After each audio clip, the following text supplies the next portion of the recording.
Congressman Harris, you're going after the NEA with, like, why are you picking on the one group that's made American public school education a platinum level that the whole world envies, sir? Why are you picking on them? Why are you picking on them, Harris?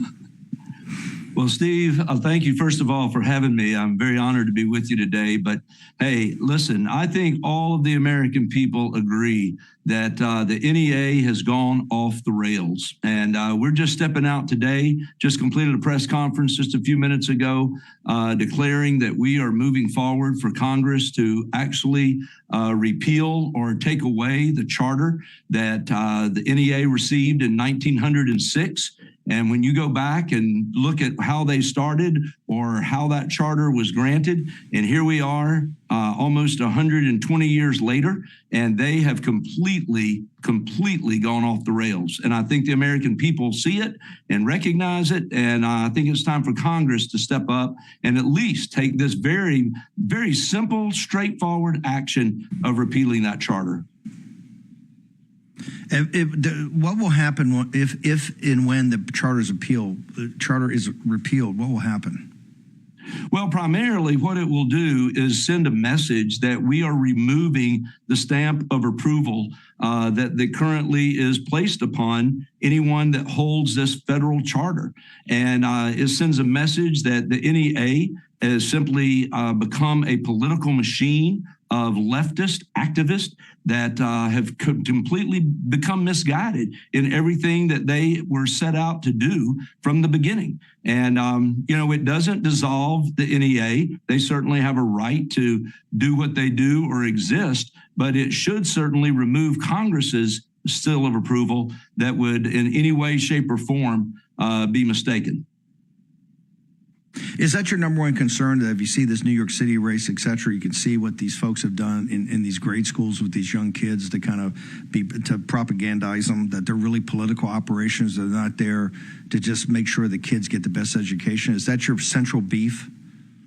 It is. Our children are not meant to be in school to be brainwashed. They're sent there to be educated. And if we are focused more on math and reading and writing, and in fact, I guess that was one of the things that really got my attention in 2019 at their convention. They had an opportunity, a business item in front of them that basically called for them to, and in fact, just to so your listeners here, it says the National Education Association will rededicate itself to the pursuit of increased student learning in every public school in America by putting a renewed emphasis on quality education. NEA will make student learning the priority of this association. And Steve, they voted that down.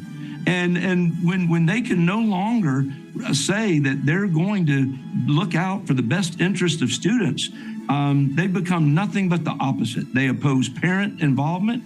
They are brainwashing our children with the things that they are propagating through their political activities. And furthermore, we can no longer put our stamp of approval on a group. They're the only labor union, if you will, that is federally recognized. And we need to step up and say they don't need this charter. It needs to be taken away.